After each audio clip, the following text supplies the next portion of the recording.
언어를 넘어서는 깨달음, 자각지와 말 너머의 길. 말로 설명할 수 없는 순간이 있다. 누군가의 한숨, 저녁 공기 속의 냄새, 오래된 상처가 스치듯 지나갈 때 마음이 갑자기 잠잠해지는 순간. 말은 아무것도 하지 않았지만 그 순간은 모든 것을 말해버린다. 우리는 이런 경험을 할 때마다 묻는다. 왜 말하지 않아도 알 수 있을까? 능가경이 탐구하려는 핵심도 바로 여기에 있다. 깨달음은 말로 이루어지는가? 아니면 말 이전의 자리에 이미 깃들어 있는가? 마음의 가장 깊은 자리는 언어가 닿기 이전의 빛으로 존재한다. 능가경은 이 언어 너머의 빛을 자각지, 스스로 깨닫는 지혜라 불렀다. 능가경에서 문수보살은 부처에게 묻는다.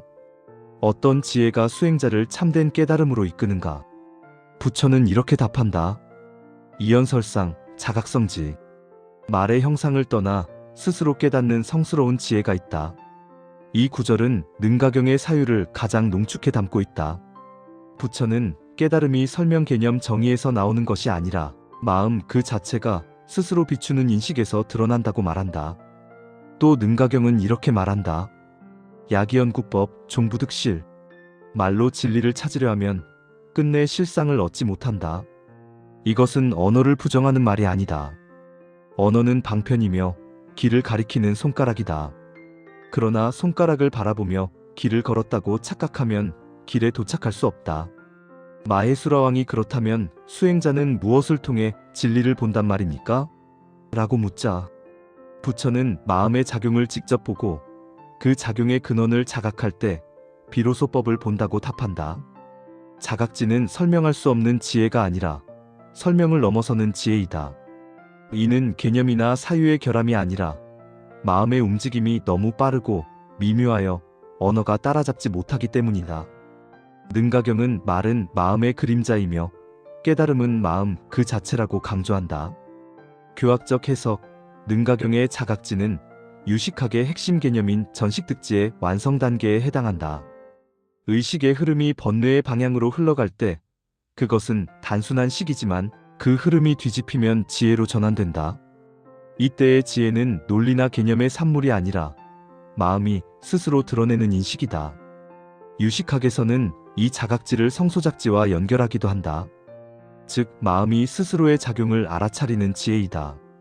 이 알아차림은 언어보다 앞선다. 언어는 이 알아차림을 뒤따라 번역할 뿐이다. 여기서 능가경은 중요한 언어 비판을 한다. 첫째, 언어는 필연적으로 분별을 만든다. 이름을 붙이는 순간 우리는 그것을 나, 너, 좋음, 나쁨, 있음, 없음의 구도 속에 넣어버린다.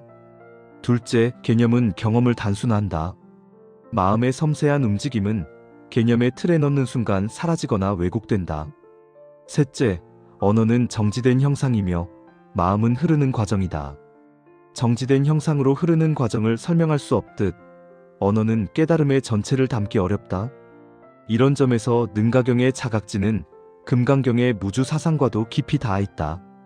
마음이 어느 하나의 개념에 머무르지 않고 흐르는 그대로를 볼 수 있을 때 비로소 지혜가 열린다는 것이다. 유마경의 메시지도 이와 같다. 유마일은 침묵이 최상의 법문이라 말한다. 그러나 그 침묵은 아무 말도 하지 않는 침묵이 아니다. 말이 닿지 않는 자리를 드러내는 침묵이다. 능가경의 자각지는 바로 이 침묵의 자리를 설명하려는 시도다. 현대적 연결, 언어를 넘어서는 인식이 실제로 존재할까? 현대 인지과학과 심리학에서도 이 문제를 다룬다. 첫째, 감정은 언어보다 빠르다. 신경과학자들은 감정 반응이 언어적 판단보다 0.2에서 0.5초 먼저 일어난다고 설명한다. 즉, 우리는 말로 표현하기 전에 이미 느끼고 있다. 이 언어 이전의 느낌이 자각지의 현대적 해석이 될 수 있다. 둘째, 자동사고와 메타인지. 자동사고는 언어로 나타난 생각이지만 그것을 감지하는 메타인지는 비언어적 알아차림이다. 메타인지가 생각을 바라보는 또 다른 생각이라면 자각지는 마음을 바라보는 또 다른 마음이다.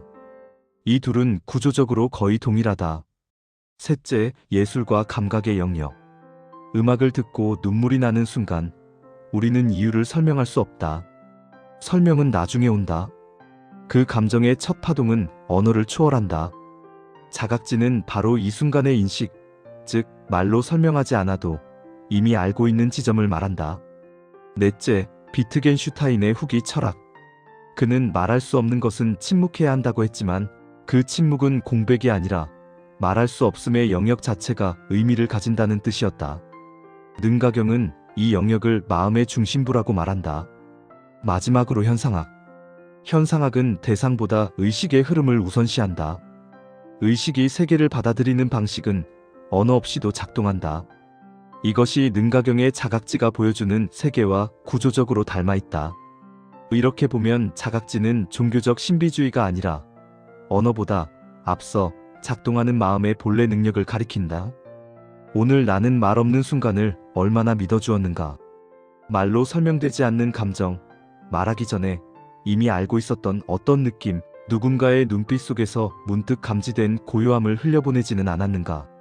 능가경이 말하는 자각지는 특별한 능력이 아니라 우리가 이미 갖고 있으나 잊어버린 마음의 고요한 감각이다. 생각이 너무 많아질 때 우리는 생각을 바라보는 마음을 잃어버린다. 그러나 마음을 조용히 바라보면 언어로 포착되지 않는 더 깊은 자리가 분명히 있다. 그 자리는 설명할 수 없지만 누구에게나 있다.